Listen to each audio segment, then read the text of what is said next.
So if you want to do something, if you've thought about something you want to do, take it head on. Decide that you're going to start looking at it, start doing research on it, start tackling it, start becoming involved in whatever and wherever it might lead you to begin to explore the possibilities in that particular thing that you're seeking, so that you can begin to learn all you can about it.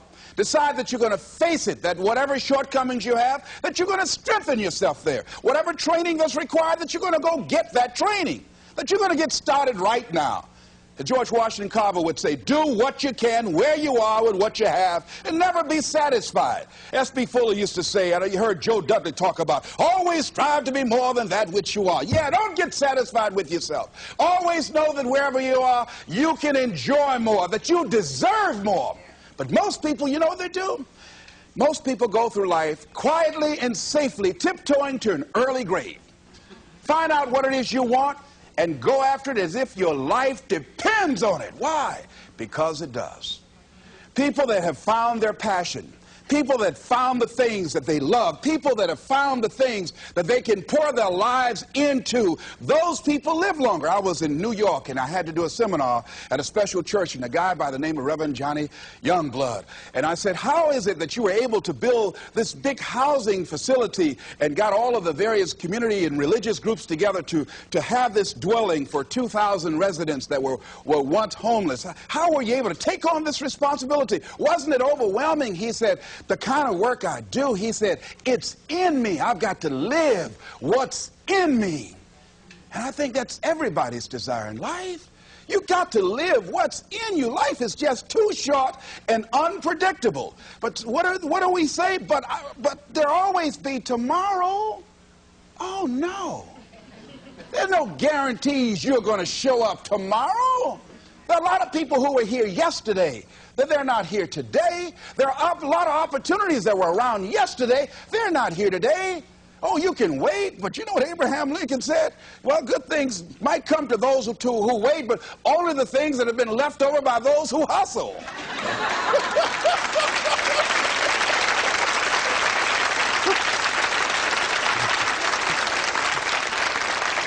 So who want to go through life picking up leftovers? You deserve much more than that. The leftovers that somebody has left you. So take it head on, begin to explore it. Here's something else. Decide to do it now. Decide whatever you want to do, that you are now going to become actively involved right now, exploring the possibilities for you. That you're going to look at it and do just a little bit of it right now. When I decided to become a speaker, I didn't just quit my job and just ran out and say, I'm a motivational speaker. No. What I did was I decided to start looking at other people that were involved in the speaking profession. I volunteered to work with some speakers so that I could learn. Whatever you want to do, get your feet wet.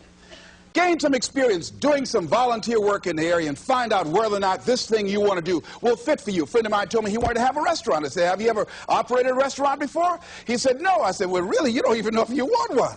I said, what's your expertise? What do you bring to the table? He said, I can cook real good. I said, well, what about the management side?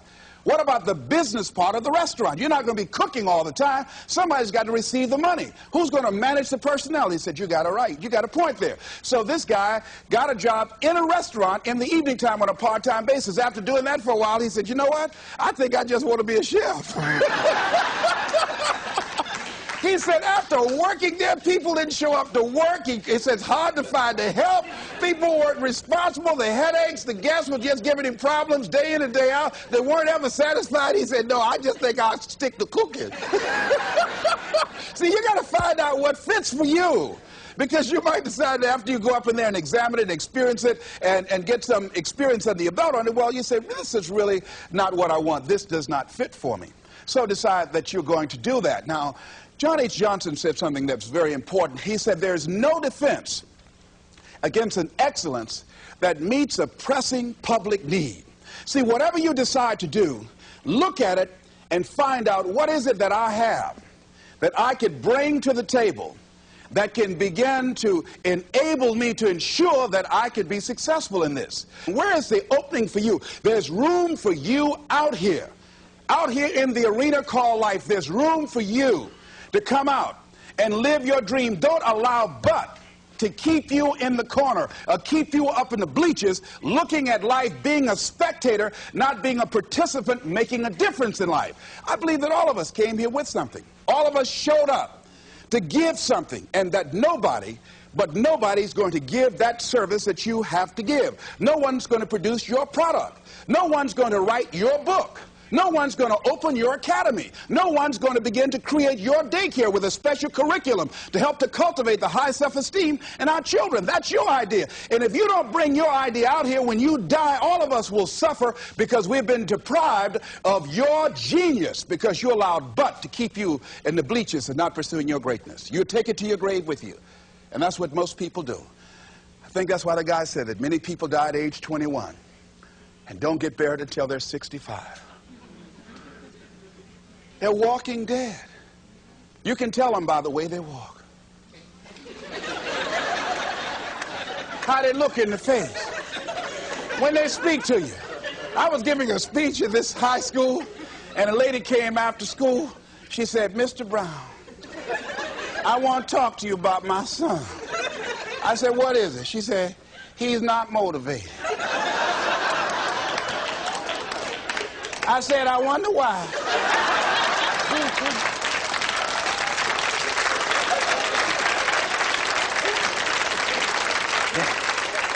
You got to have energy, ladies and gentlemen. You got to have life. If you're excited about what you're doing, even in the area of selling, you know people don't buy because of logical reasoning. People buy because of your way of feeling. People don't like to be around dead people. No, let the dead bury the dead. No, keep them away from you before they grab you and want to hold on to you or something. So the fact that whatever you do, you want to be excited about it. You want to have the kind of excitement that is so contagious that people want to be around you. Because whatever you're doing, whatever you talk to people about, this particular idea that you have, they're looking at you and they want to know, do you believe it? And are you the kind of person they want to be in business with? And if you're not positive, if you're not energetic, if you're not fired up about it, how can you expect anybody else to be fired up about your idea? Am I right? All right, repeat out to me, please. I'm going to be fired up about my dream. I'm going to go at it with everything I got. Shake somebody's hand on your right and left and say, "You got what it takes."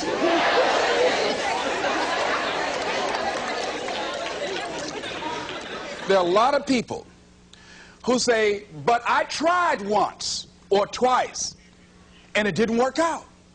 And so they use that as an excuse not to ever come out again. Guy said, if at first you don't succeed, you're running about average. So if you have come out here with an idea and it didn't work out 2 or 3 times, well, that's all right. You're running about average. You know, I heard something, a jarring question. It says, why is it that people prefer known hells to unknown heavens? You know why? Because it's comfortable, ladies and gentlemen.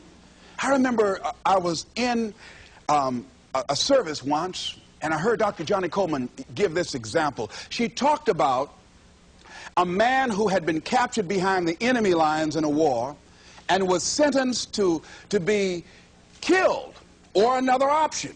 The captain said to the guy, "Listen," he said, "tomorrow morning at 6 o'clock you can face the firing squad, or you can go out this door over here." And the guy said, "What's out the door?" He said, "No one knows. All we can tell you is just unknown horrors." He thought, and the next morning he selected the firing squad. After the shots rang out, the captain's secretary said, "What's beyond that door?" And he said, "Freedom." But very few people would select to do it because it's unknown.